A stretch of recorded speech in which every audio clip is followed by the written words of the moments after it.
Okay, let's get into it. Who do you think is winning this war so far? I'm seeing the Taylor Holders and the Bryce Halls. Do you think this is real or fake? Oh, it has to be real. He lost his eye. Ryan was like, that was like a joke to make you guys think I'm crazy. Do you buy that? Pick the worst person on earth and you gave me control of heaven and hell? Yeah, I wouldn't put him in heaven, but even that man that was absolutely disgusting and gross and vile and evil, I can't put somebody in eternal pain, bro. I'm just playing, I don't fight, I do pray. I only go the way of Mr. Yahweh. It's not often I sit down with somebody and they say something that makes me think. Bro, this was great. I love you guys. Will you give me something to think about? My own damn way. I had a lot of fun on this interview. What's up, guys? Welcome back to the George Janko Show. If you're at the house right now and you're watching, thank you so much for watching. What if they're in a car? Thank you for listening in the car. Also, I just want to let you guys know that there's a lot of guests rolling out soon. You guys are going to be very, very excited Next to see. week's a huge one. Next week, Bro.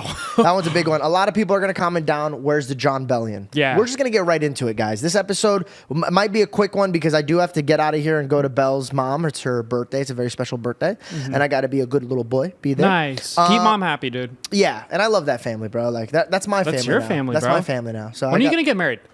you know what? I'm not gonna lie. We've been making crazy moves lately, so we've been very, very busy. But me and Belle have gotten super, super close to God. We've been making some pivots in our life and changing habits and doing things, and we're growing and we're making good decisions. Are we perfect? I'm proud of you No, guys. but Wow. we're gonna pick a date soon and. God willing, go rolling on that. But I want to circle back to the John Bellion thing because I've just been seeing a lot of people talk about it, and I had to be quiet. This is okay. Here's the thing, man. We have the episode. We can't release the episode. But Wait, do you even know about this or no? Yeah. Okay. For those of you guys that don't know who John Bellion is one of the greatest songwriters and producers of our generation. And his own music, even his personal music is No, I'm just out of this talking world. about as an artist, Yeah. he's my favorite.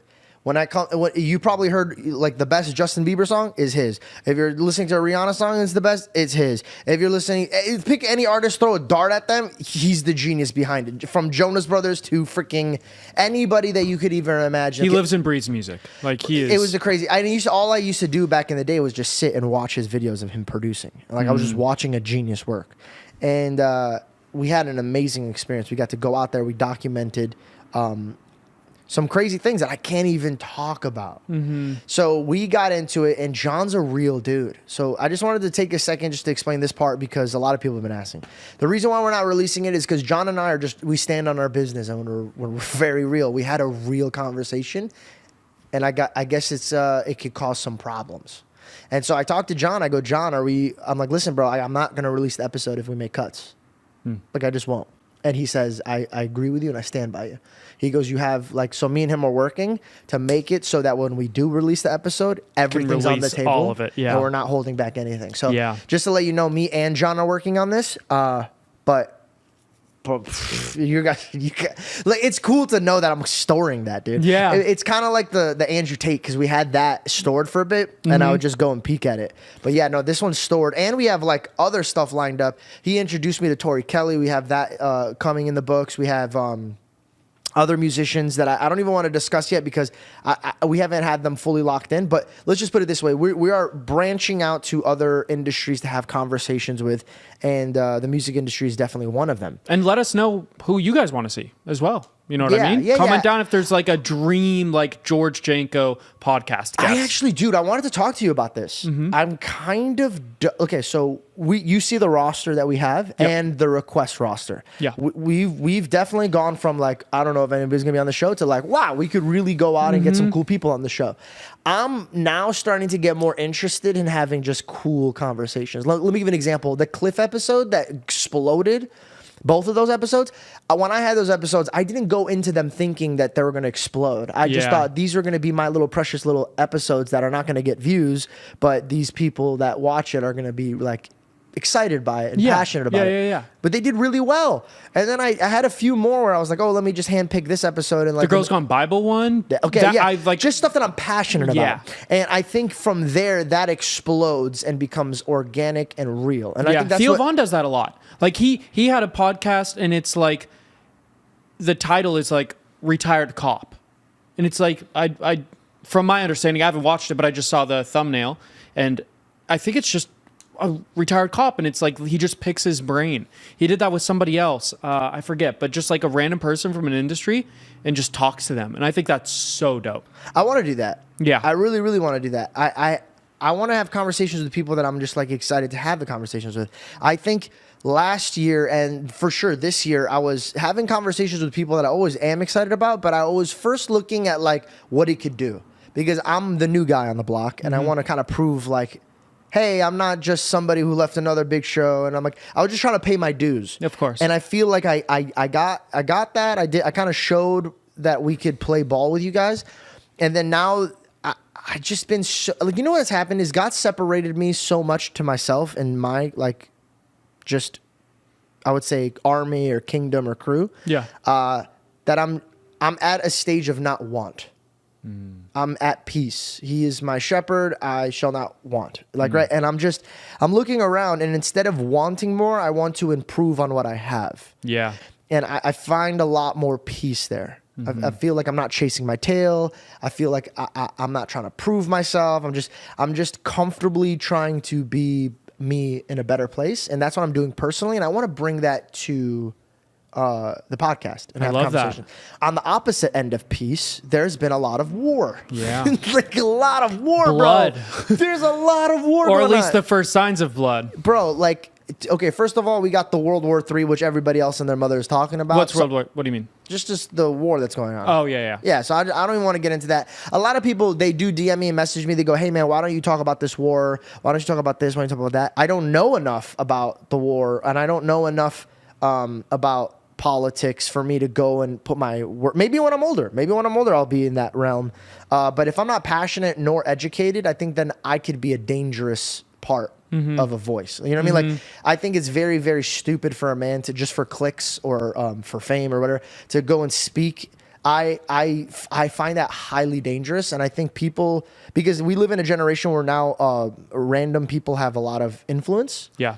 I think that we really haven't found how bad that could be if it goes into a wrong direction, right? We have a silly YouTuber, I'll give myself as an example, being like, well, I think this about the, and then I just get thousands, if not millions of people that get angry Absolutely. about something, and then I was wrong about it, and now what I have to go back and like try to like tell them that's not how it You works. can't fix it. It's so once it catches fire. It's and now, mind you, now I'm not even saying if you have a podcast, don't do that. If you're at a workplace, don't do that. Like if you don't know what you're talking about, don't talk about it. Yeah. Be more just eager know to what learn. you're in this position to do. Yeah. And hold that with all of the weight and do that. But like this whole idea that we all have to do everything correctly and there's a They right just way get to do angry it. at It me. just feels They it get feels angry. insincere. They just get mad because they think I don't care. But Yeah. it comes from me caring. Me speaking not about it is me caring because like I can't. You respect it enough to say I'm not educated in that.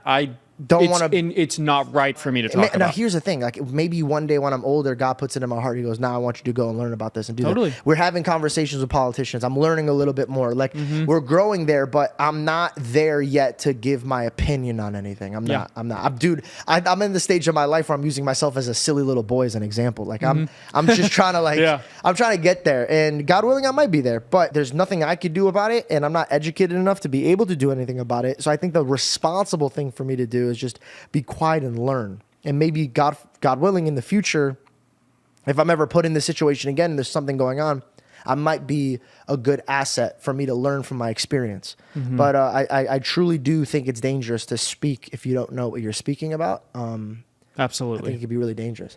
Speaking of other type of problems, you know, the bishop. Oh yeah. We talked about that on the last Boys and Bell Only. I thought he was like fully okay. From my last Yeah. perspective, when I talked to somebody on his team, they said the knife didn't get out, thank God. So I thought in my mind they were just like punching him. That wasn't the case apparently. And I was like, that's not bad. I've been punched. Like you could get out of that. But he lost his eye. He lost his eye. So the knife didn't come out all the way? It didn't come out all the way. But I thought if it didn't come out of the way, it wasn't even like Yeah. be able to do damage or Yeah. something. I don't know. All I know is that I watched a video of him, like, just saying that he gives his eye as a token to God, bro. Like, And then I saw like I was just on it. I was just literally just scrolling this. God bless the man. Dude. And the next video of him is just playing the piano and singing, and I'm just like, this is a warrior. Yeah. This is a soldier. He bro. looks like a warrior, dude. Bro, I see people that like get in like a regular bar fight and they have a cut on their eye and they won't shut up about it for like years. This guy lost his eye and he goes, God, I hope if it pleases you, accept my eye. What? Dog, that's crazy.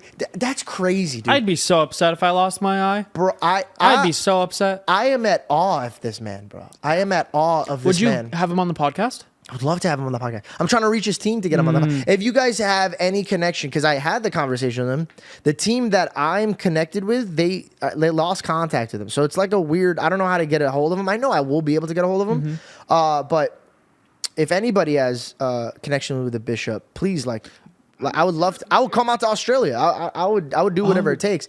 But I just want to take just a second, bro, because a lot of people, they're very judgmental. Well, you know, he departed from his church, or I don't like what he's saying, or I don't blah, blah, blah. But it's like, can we take a moment to judge his actions? The guy dedicated his life. A guy tried to kill him. He preyed on the guy that tried to kill him. He goes out and tells people, don't wage war on that man. And then when he loses his eye, he doesn't cry out of it. He rejoices. Like, I don't know, man. Like we talk about a lot of things, but like for me, I just sit there and I'm like, well, this is probably gonna be something that people like blow past, and then they're like, oh, okay, good, that's cool, and they move on. But like, my God, dude, the dude lost his eye and rejoiced. Put yourself in that position, bro. There's nothing on this earth that would ever cost me an eye that I would look at it and be rejoiceful about it. Even if Belle, the love of my life, if she lost my eye, I would stare her down with my one. Like good she just eye. lost track of it. Like she's like, I don't know where I put it. Yeah, I would be very upset, dude. And he's out here rejoicing for the person that he loves. A Like, I lost sacrifice. my eye for you, and I hope it pleases you that I lost my eye. Oh my God, bro, like that is insane, dude. That's love that like I pray to God I have. Like that's cool. When people see, like, for example, we're getting into the Drake and the Kendrick. Yeah. They're like going after bars, and they're like, that's crazy, and that is crazy. We go back and forth on that. It's crazy, but like I'm over here watching all of the world go at war. I'm seeing the Taylor Holders and the Bryce Hall. I'm seeing Russia, and then I see the Bishop, and then I see Drake. Like everybody's at war right now, bro. Everybody's at war, and I'm at war with myself, and I'm just trying to like fix myself and just move on. I look up and I'm just seeing my neighbors, and I'm like, everybody's angry, dude. Yeah. But to me, I would rather sit and watch the Bishop and the way he's working it out versus like Kendrick and Drake, or like the way the CNN is making this war out to be. It's just like, I don't know. If I had to learn from a war that's going on, I would like to learn from the Bishop. Beautiful. Do you get what I'm saying? Love that. 'Cause, Absolutely. dude, the guy lost his eye and he's not even losing anything. You know what I mean? Like that's insane. And he's the one. Yeah. I'm praying for you, Bishop. I pray that one, we could have an amazing conversation, and that I could learn from it, and then God willing, people that view it could learn from it.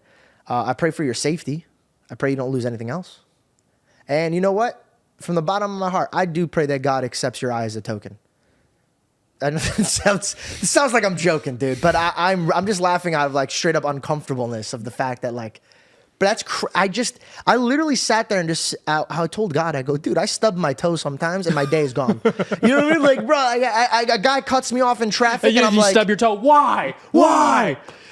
Yesterday, I jumped out of a car, almost died. This is not even an exaggeration. I jumped out of a car, and these cars were racing, and almost took my life. And all day, I was calling people about, dude, you wouldn't believe what just happened. Yeah. Mom, I almost died. You're like, oh. Like, And nothing even happened. Something almost happened. Almost happened. Yeah. This dude lost his eye and plays a piano, sings beautifully, talks to people, prays over his enemy.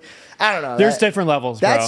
Dude, that's cool, bro. Yeah. Like, we watch movies where people are like, that's gangster, bro. He like stood on his business. He got up after getting beat up, and like he still wanted to fight. I think it's cool that the guy got beat up, got up, and didn't want to fight. Like I don't know, man. Maybe I see the world a little differently, but yeah. But let's jump into the culture of it. Like Drake and Kendrick. This is okay. I gotta ask, do you think this is real or fake? Oh, it has to be real. You think? Because it didn't just come out of nowhere. Like they've been sneak dissing each other for like 10 years. That's so 10 years, bro. Dude. Like this is This has is been so a funny. crazy week for hip hop, dude. Crazy. Nothing like this has happened. I gotta say this. I gotta Yeah. say this. As much as I just got done telling you I don't want war, right? But if the war doesn't come into violence and it's just off of poetry, Yeah. Yeah, how dope is that? but dude, You go to your room, I'll go to mine, we'll write some words, and then we'll come back and we'll see whose is better. Okay, but that's cool. But also, dope. but dude, it's like, okay, hold on. Yeah. They're also dissing each other in ways that are threatening. Well, they're also saying they're stuff like- threats, but they're like, hey, just so you know, if you want to step it up, like I'm there. Like I got some shit on you. And he's like, oh yeah, you got shit on me. I got shit on you. He said, And "Don't it's lie like- about me, and I won't tell the truth about you." Okay, Yeah. let's get into it. Yeah. Who do you think is winning this war so far? Okay, so I would say Drake is the biggest pop star in the world. Like Fair. that's nobody will argue with that. I He will. could I will outsell say this. I think he was falling off a bit. Drake. I think he was. Mm-hmm. I think there was a time where there was nothing that Drake put out that I wasn't excited about. I think he started kind of losing his touch a little bit. And I hate to say this, but now all I want to see is angry Drake. His bars that he came up with, or if, I don't know, people are saying he has Push-Ups was ghostwriters or like crazy, whatever. dude. I don't know who wrote the song. But Push Up was, yo, that Metro line, Metro shut your hoe ass up and make some drums. That was bro. the most disrespectful moment of the Dog, past. Like, I 5 was years. by myself when I heard that. I went, oh. I was like that. And by the way, we were walking to get breakfast. I turned to Reed and I go, I haven't heard a line that's made me rewind it and be like, damn, that's like, I wonder when he wrote that. Or And it's whoever wrote towards that the was one like, person that can't respond.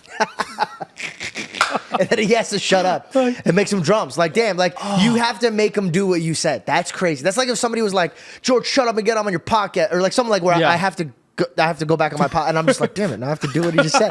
Like it's so embarrassing. Like, like imagine the next time he drops a beat and he's There's just no drums. Dude, that would actually be sick, bro, dude. bro. If he, hey Metro, That'd if be you can sick. figure out a way That'd to be do that, sick.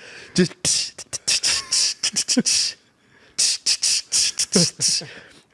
Well, no, it's it's crazy because in that Drake and Push-Ups, Drake was responding to like 5 different people. And then this Kendrick one is just Kendrick going towards Drake. And I assume that Drake is about to release something and it's about to turn on to a one-on-one.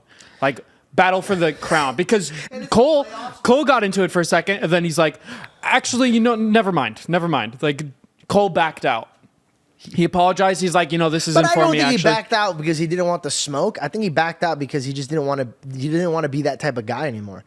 That's what I got out of it. But also, I would I if think I he's was going up missing out, against bro. Kendrick. I would back out. Bro, Kendrick is like, if you look at all of his albums, Good Kid, Mad City is like a masterclass in storytelling. Like if you go through the track list, it's a story that references one track to the next. It's a film that like each thing is a different scene. It's a masterpiece.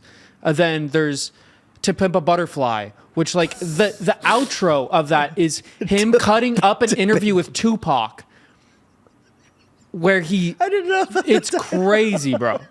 People know say why it's the that's best hip hop so album funny. of all time. To Pimp a Butterfly. To Pimp a Butterfly. What does that even mean? It means I could look it up, but it's like very.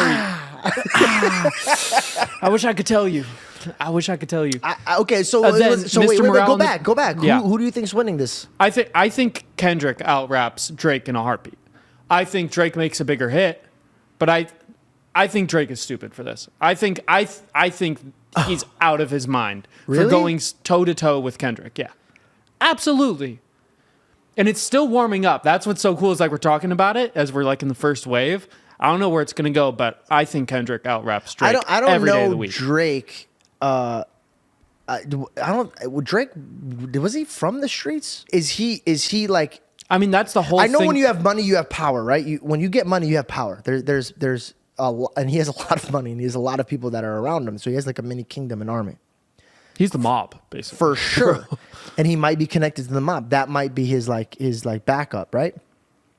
But I'm pretty sure Kendrick is really from the streets. He is. He's from Compton. Yeah. So if Good Kid, Mad City is all about it. I think that alone, to me, it's like, I think that if I was from the streets and what my career is based off of is from the streets, and we have other people pretending from the streets, Yeah. and now you're coming after my name and my legacy, I could see a man who's from the street risking everything to Bro, make sure they put you down. The bar, like, how many more black features till you finally feel that you're black enough? Is like,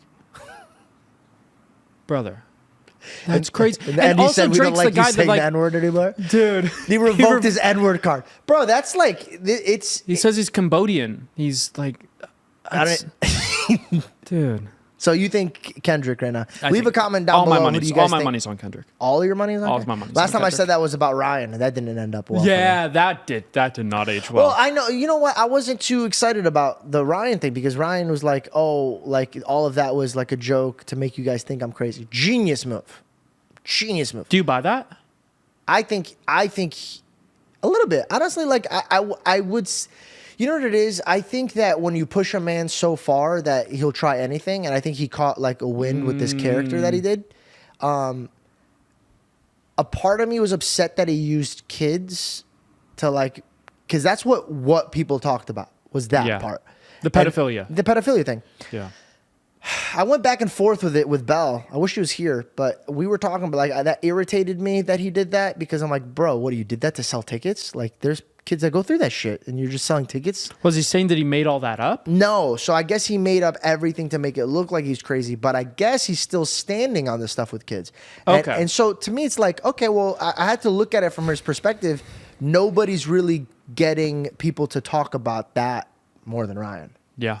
So he might be a mad genius. Yeah. So I don't know. I really don't know. I don't. Guess we have to have him on the podcast. This is and why, talk to him bro. about Like it. when I see stuff on the news, I know my friends in the industry and what they do behind closed doors and Yeah. what they want the media to think or what they'll try to do and all this shit. So I'm like, I'll see it and I'm like, I don't know what to believe, bro. Like I don't know anything. Yeah. So I think we're living in a world where it's like the truth is not first, but it is last.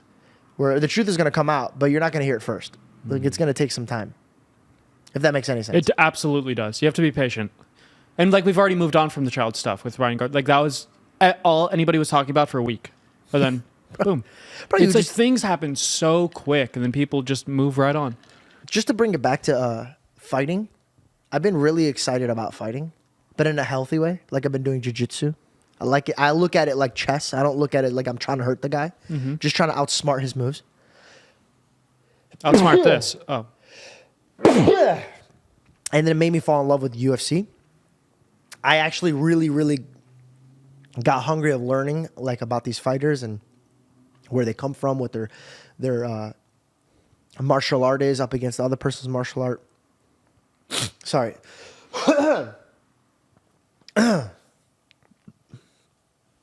And I was watching basketball yesterday, and it was like a really, really good game. It was New York versus Knicks. Okay. With Joe? I don't know if I said those teams. I think those are the same teams, right? You're talking to the wrong guy, pal. I think Clippers and Knicks. I don't know. Oh, I don't know. There was just couldn't two tell teams. ya. I caught the last 2-3 minutes of it, and it went into overtime. And I'm sitting there at the edge of my at the edge, and I'm like, "Oh, this is crazy." And then that's the feeling that I get during a fight yeah. because it's always at that moment. Like anything could flip at any moment. So like when people are watching a basketball game or a football game, that last moment when it's like a buzzer beater or whatever, that's how I feel when I watch a boxing fight the whole time or when I'm watching a mixed martial art fight the whole time. Anything can happen at any anything can moment. happen at any moment. So this is why I love watching fights. I don't promote people going on and street fighting. I think it should be a sport, right? But do I love it when there's real beef? Yeah, bro. Because you're like, oh, there's some stories behind that. I think the next big internet fight is going to be the Taylor Holder and Bryce Hall. Are they going to box? No, they're bare knuckling it, bro. They are. Okay, fill me in on this. That's crazy. Bare knuckling it, dude. First of all, Bryce Hall got everybody's respect when he won his last bare knuckle fight, which he's only done one bare knuckle fight, right? Yeah. And it was a big deal, bro. He laid the guy out. Bro, it's bare knuckle. It's like I don't care what you say about anybody, bro. Like anybody who's doing a bare knuckle fight, like you're a man, dude. Like 'cause you're ready to get hit. So that's the respect there. Taylor Holder, you got to give him respect. He didn't just say, "No, let's just keep it boxing." He was like, "All right, I'll step up to bare knuckle." So like that, you got to give it respect there. But what I like about the whole thing is like they used to be like really, really good friends, bro. They were best friends. I have videos where we used to go to their house and they were just attached to the Really? hip. They were best friends. We would hang out all the time. They live together. I'm pretty sure they live together. I might be wrong, but I'm pretty sure they all lived in that house. So watching in just a few years go from like they're our best friends to like they truly hate each other and they want to kill each other. It gives us that backstory. Yeah. And so now I'm just kind of like, I wonder who's going to win. Who do you think is going to win? I don't know anything about Taylor Holder, but Bryce Hall looked really, really strong. Is there any footage of them, or of Taylor Holder boxing? I haven't seen anything about Taylor He's Holder. a big guy, right? He's in shape. He's Okay. always been in shape. He's athletic.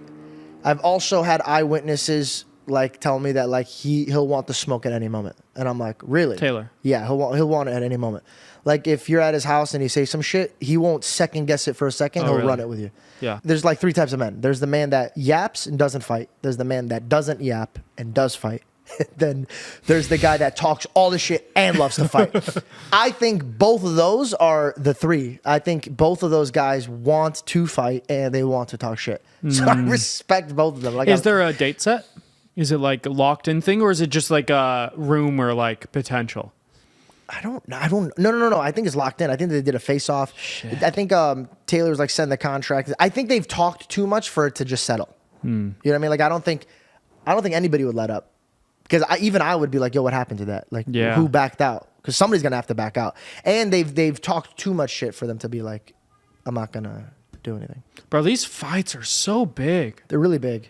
That's crazy. Shout out to them for just getting in the ring and actually doing it. I just find it so dope. Okay, like I want to talk about this because back in the day it was only like fighters, right? It was only fighters, and then now it's becoming more like entertaining. I could see in a weird world where like people that don't know how to handle their differences in their business world are like, all right, we're getting in the ring and we'll pay for the fight. I really do see that happening. I don't know why, but I see like a musician talking about an actor and they're like, we'll settle this right now. And then they sell pay-per-views for it. Yeah. I see that happening. And I also see like fake fights happening because they want the because it's going to be so building big. up like a story that's fabricated to sell tickets. I think it'd be pretty hard to rig a fight though. Right? It has to be pretty hard. People think it's... Because people always ask think me, Jake rigs his fights. Everybody always comes up and be like, yo, between us, is Jake's fights rigged? And I was like, bro, there's a lot that goes into this. There's a lot He of lives and people that goes into breathes that shit. No, it's not even that. Like I could say that because he's my friend, but let's just talk about him not even being my friend. Like, there's a lot of people that go into this work. HBO would not sign up for that. Netflix would not sign up for. They wouldn't want to put their reputation on the line. It's true. And steal from their audience like that. I just think that there's too many people that would gossip, especially in an industry where we're trying to rip the rug underneath somebody to get ahead. I think that nowadays people like actresses are like coming out about producers and other people and like You said, just like you said, the truth always comes out. but not Truth- right away, but Yeah. it'll come out. I think it would. Damn. I've been reading the Word every day. In Arizona, right? Because have you been out there reading the Word specifically? Or Yeah, just- I went out to Arizona, and I stay in Arizona a lot. So if I'm not working, I'm just at home. And now I just want to make this very clear. I don't know if I'm correct on this. It's just something that I'm dabbling in my heart. But my whole life, I was always honest about everything when it comes to God because I know He could see right through me. So if you're going to see through me like a window, I'd rather just tell you the truth. So I'm already a gross mess in front of you, but at least I'm an honest gross mess.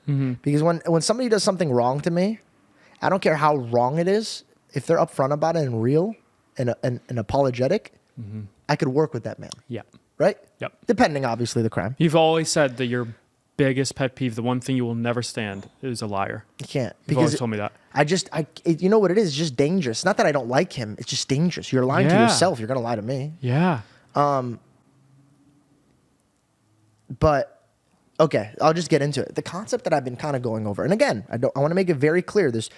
Read your Bible, do your own due diligence. But there was this concept that I was always talking to God about, and I felt guilty. And it was like, do I worship you because I love you, or do I worship you because I'm scared of you?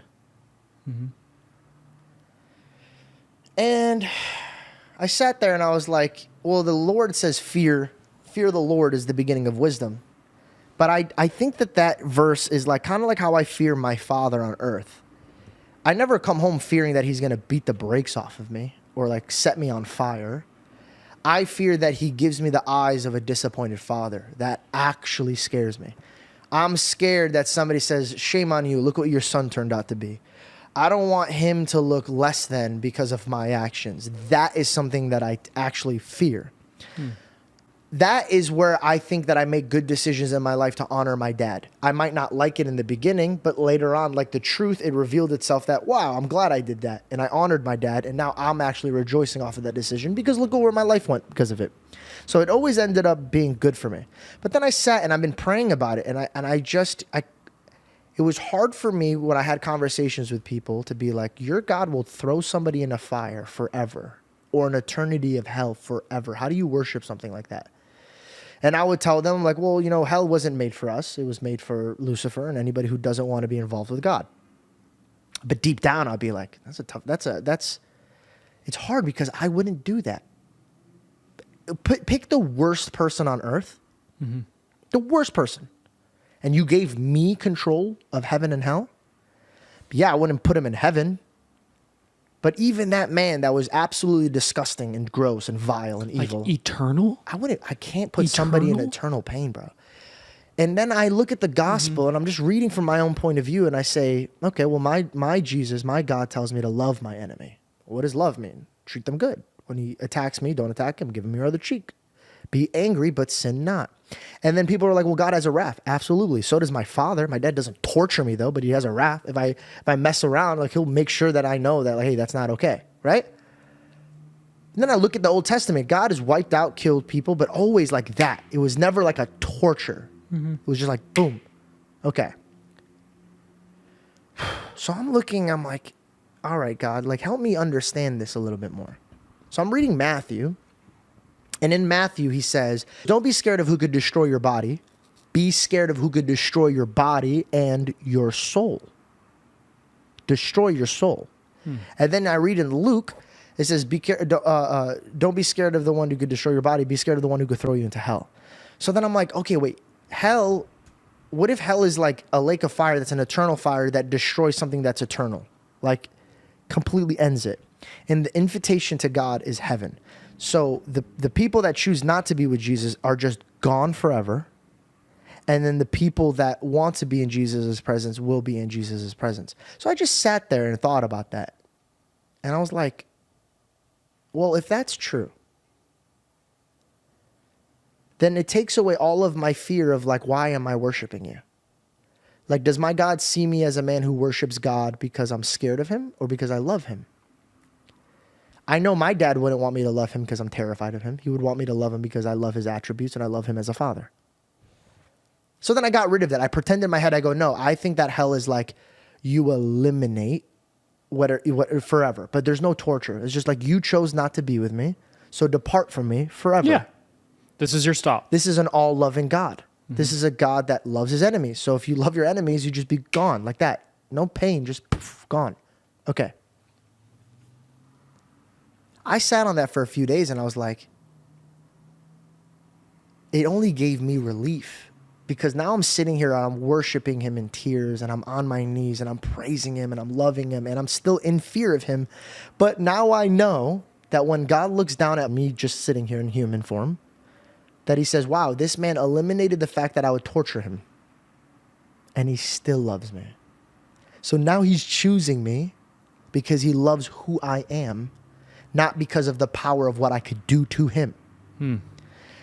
So then I'm like, man, if my God wants me to look at him like my father, right? There's a level of he's my father and then my earthly father. And then I was like, okay, well, if I had a son, I would want him to be scared of me, but not in a crippling, like, I'm going to torture you. The worst thing I would ever do to my son is if you don't want to be around me, then just depart from me. To me, that's hell. Departing from my father's hell. I know that sounds like I have it all figured out. I don't have any of this figured out. I just wanted to share this thought with the world in hopes that somebody out there has like studied it and they're like, yeah, actually, like what you're saying is true and blah, blah, blah, this and that, because I'm never in the authority to ever tell God what he's doing as God, but God gave me a brain to weigh my thoughts and decisions. I know I'm going to have these thoughts and decisions. I'm not going to run from him. I'd rather place it at his feet and be like, God, if my thoughts disappoint you, teach me so I'll never have these thoughts again. And I could think the way that you want me to think. Mm-hmm. But I can't lie because you've given me an honest heart and an honest mind, that I look at the God that's portrayed as the one who's going to torture a man who just chooses not to worship a man named Jesus or a God named Jesus. To me, it's just like, that just seems like I pray that God forgives me if I'm wrong. To me, that seems more evil than all loving. And that doesn't show any characteristics of my God. None of them. Not from the Old Testament and not from the New Testament. So I pray that I get the answer. And I pray that whatever I'm saying now never missteps somebody in the wrong direction. Because that's terrifying. You know, of course, like, you always say that. That's so terrifying. No, you hold your position with a lot of, what's the word? Weight. You know what I mean? You hold the value of it very close to your heart. You know, it's so funny. You don't take it for granted. I was sitting there on my balcony. Belle was asleep. Today's day one of me like not smoking, so I pray like we're trying to get me. I actually my roommate's helping me, but he's gonna give me some days where I could smoke like a trainer, and so. But what I'm trying to do is I'm trying to fix my temple, and it's not just the smoking; it's everything. It's like from like junk food to sugars to like how I work out. I'm after my temple. I've given it to God, and now I'm starting to see the resources He's supplying me with, and I'm gonna run with Him. I forgot what I was saying. What was I saying before that? Holding your position with weight. But before that, I just wanted to let you guys know that so I don't seem hypocritical. But before that, I was on the balcony. I've a really bad sleeping pattern. It was like 3:30 in the morning, and I was coming out for a J, and I'm just smoking outside. And by the way, like I know a lot of people, they get really mad at me for smoking a cigar, or smoking weed, or once in a while cursing and stuff. But I apologize that it offends you or hurts you. I have to be honest, right? I don't like hiding parts of my life. If I don't hide from God, I'm not hiding from you guys. Like, you know what I mean? Like, it's stupid to think that. That's all you have to say. I stepped outside and I was looking up and I said, God, like I'm starting to get a little nervous having these conversations because I think I'm showing so much of me that it's terrifying because I'm showing the parts of me that I hate and now people are commenting on it. And a lot of those people that are commenting on it, I guarantee you would not be able to do the same thing. Because that is hard. I wouldn't. And so, anyway, so I'm just sitting there and I'm praying to Him and I'm like, I hope I please You. Like, I hope that like, I hope that whatever I say, it's not pointless. I hope that when it is my time to go, that I'm not breathing my last breath thinking, man, did I do what I was supposed to do? Like, yeah. And I feel like when I do these types of conversations that it's real. And I think that everything I had to go through in my life led me to me having a microphone where I talk about how I feel. I know this sounds very like cocky and condescending or like, not condescending, but like egotistical, but like, I think there's some people that are naturally gifted at certain things. And I think I'm really good at understanding my feelings and expressing them. Mm-hmm. And you're so good at giving advice as well. It's like, you're very reflective. I watch people come to you with their problems all the time and you go, okay, I understand. You say, have you gone this direction? And you're like a counselor, and you're definitely a counselor with yourself. Like you're constantly weighing your own actions, where you could be going, things like that. So it's definitely one of your gifts. I think that's the beauty of like serving a God is because it's like I wouldn't even say that I'm a counselor. I think I'm a student that just has the study guide that like my teacher gave me. And you pay attention. And I pay attention. So like a kid in class, I'm not a teacher to you, but I'm the kid that maybe just paid attention a little bit more to this segment of life. And so I could share with you the same way that Asian kid shared math with me. You know what I mean? Like I don't see myself greater positioning. I see us in the same room. It's just this one moment I paid attention a little stronger than you. So here, take what I've learned from this. And so I'm sitting there and I'm reflecting and you know, it's so funny. I do not ask signs from God. I will never ask signs from God. Such blasphemy, such disrespect. He's already showed me so much. I'd rather eat dirt than ever ask Him to show me more signs. I would rather him show me the signs he's already given to me that I'm too stupid to see. That's what I asked for. So I'm sitting there, and in my tongue, I'm about to be like, God, am I doing something like? No, and then I literally caught myself in my mind before I even said it out loud. I just go, nah, bro. Like, if I'm not, he'll show me. Like, he'll break me and put me in a different direction. I've already been a man who walks the wrong way, and I could tell you, in my soul, my body, my spirit, my mind, everything was indicating to me, you're on the wrong path, turn around. So like, I know in my spirit when I'm wrong. Now, the scripture does say, don't lean on your own understanding. But I think if you read instructions, I think it'll be common sense. If I'm driving on a road and I've learned from reading how to drive and studying how to drive, that if all the signs are flipped the other way, I'm probably going the wrong way, right? Yeah. So I'm sitting there, I'm laughing by myself. And I just sit there and I see this dude hop out of the car. Just this ripped, I swear he had to be an athlete. Like, just ripped, good looking dude. Comes out of the car with this girl. It's like 3:30 at night. And I'm just watching them. But I'm high up. And he walks this way. And before he goes inside, he looks up at me. He goes, Mr. Janko. And I go, what the fuck? I looked at it. I go, yeah. Am I high or is that guy talking to me right now? Like, it's just 3:30 in the morning. Yeah. Like, this guy, like, the only guy here. Mr. Janko goes, I'm sorry to bother you. He goes, I just want to let you know we need you. We need these conversations you're having. Bro, like, I have people say that to me, like, yeah, sure, and I'll take it. But, like, the fact that I'm just sitting there, like, and I'm praying that I'm like, all right, I hope that these deeper conversations that I'm having are not me chasing fame or views. Because, dude, it's so uncomfortable. For 10 years of my life, I've tried to get to a place where I could have some type of success in the entertainment field. And the day I give up and I'm like, you know what, I'm just going to talk about like what I really care about. And then I'm finding success. It's kind of like that hell situation where I'm like, am I doing this because I love Jesus? Or am I doing this because I love the attention and money? And I can't run away from those thoughts, dude. I can't run away from those thoughts. The same way that I couldn't run away from the thoughts of like, do I worship my God because I love him or because I fear him? Mm-hmm. And so when I figured out that relationship with hell, I realized that I'm just going to put my faith into what I truly want to believe in. So I believe that I'm here because I love Christ. And then I'll pray to him that if this atmosphere or this position takes me an inch away from him, I pray he takes it away from me so fast, because I would rather be in the presence of my Lord than to pretend that I have the presence of the Lord and then be far away from him. If that makes any sense. It does. Do you see how do you get why I'm tying this with the hell thing? Mm-hmm. That makes sense? Mm-hmm. Because I didn't know how I was going to express this. And I just I actually almost didn't express this because I don't know. And I started getting paranoid, being like, oh, I should only talk about things I truly know about. But then I really think about it, like, do I really truly know anything? It's cool because you have a direct line of communication with your audience, and so many of your audience members are Christian and like care about what you're talking about. And you're basically asking a question. You're saying, "Hey guys, I have a hypothesis. What do you guys think about this?" And then an educated guess. Yeah. That's a good you're idea. going to learn from them. I should just start saying that. I have a hypothesis. That is such a good way of, because bro, I think what it weighs on me is I don't want to be a wolf. What do you mean? I see a lot of sheep that are not sheep, that are actually wolves.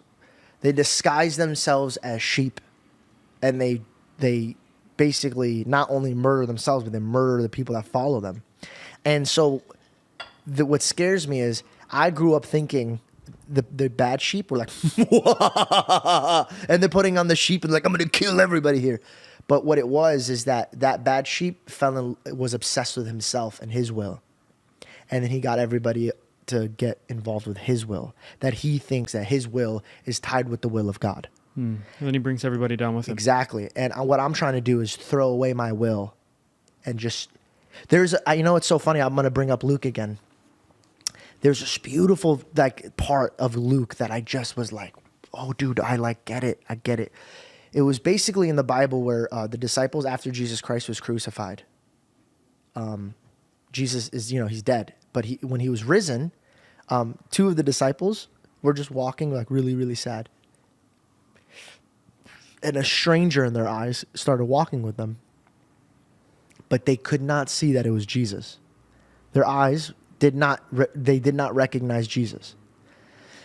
And he's walking with them, and they're telling Jesus, they're like, we thought that he was the Messiah, the God, and I thought he was going to come back, and now we're running in fear, and they're heartbroken. And then he sits down with them, and he's eating with them, and then he breaks bread in the exact way he did in the Last Supper, and they were like, "Oh my God, it's G!" And then they understood, and then he's gone.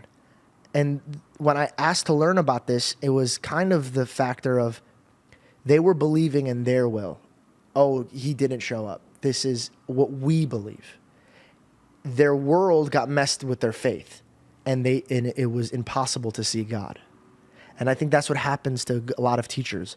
They see their own ways and they forget God. And so when they saw Jesus, they remembered his will, and that's when they could work with God and they could see God. So basically, I just want to publicly say that I pray that not only I pray that you guys pray for me, that I never lose God's will. And I always will throw away my will. Because the higher up it is when you climb, the harder it is to breathe. And the scarier it gets.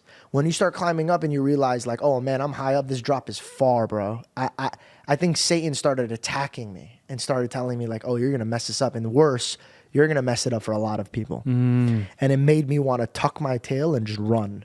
But then I forgot. That's which is so funny because fear. yes, and what got you up that high? And listening, and following the right thing. Yeah. Thank you. Yeah, right. So check this out. If I would have agreed to that, then that meant that it was all of my work that got me here. That's blasphemy, bro, because I give all of the praises to him. So I got to tell Satan, hey, buddy, get lost. It's not my will. It's his. Take it up with him. And I know that coward's not going to take it up with him. So he thought my tail was going to take off and start running. It was his tail that took off and started running. So I just want to let you guys know, I appreciate your prayers, man. Like, I really do. Like, I think when I got to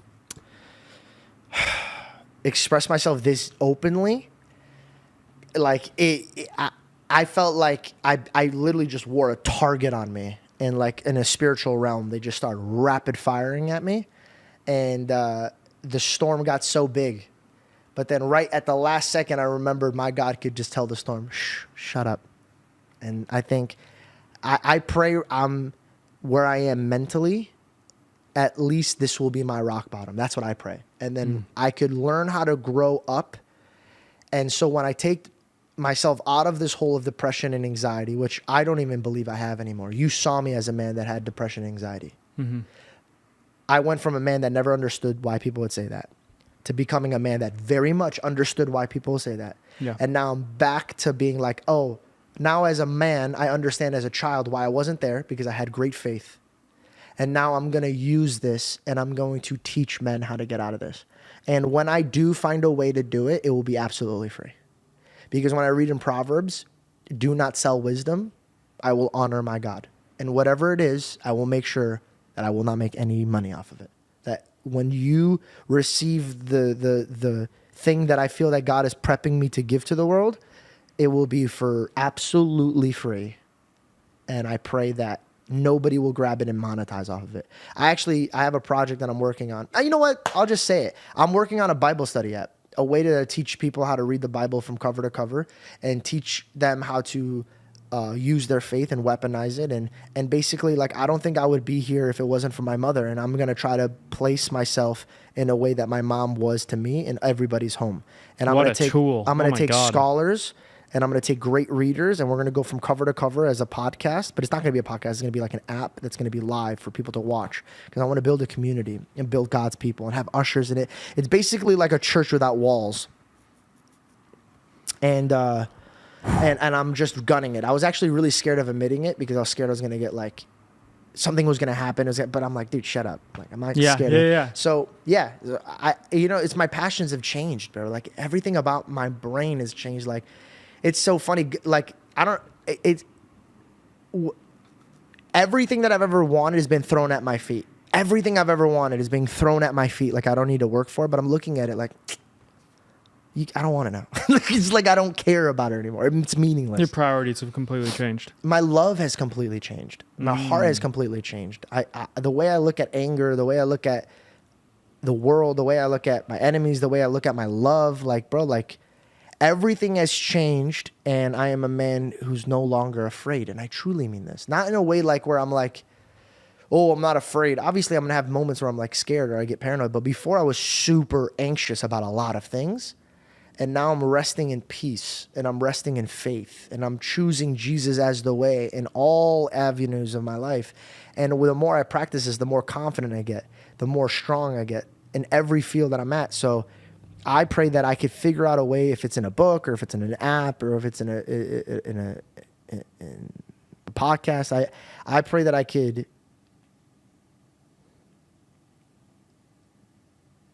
do the will of God. Whatever he wrote for George Janko to do, I pray I do that. And I don't stop chasing that. Because every time, bro, I choose myself, it's not even that I hurt myself, bro. I hurt my loved ones. And I could hurt other people. But I hope you guys like this episode. I actually like this episode. I feel like I was just like really just hanging. At peace. Yeah. You talked about something of value. You know what's so funny? I think that our future episodes, because, dude, we're still so new.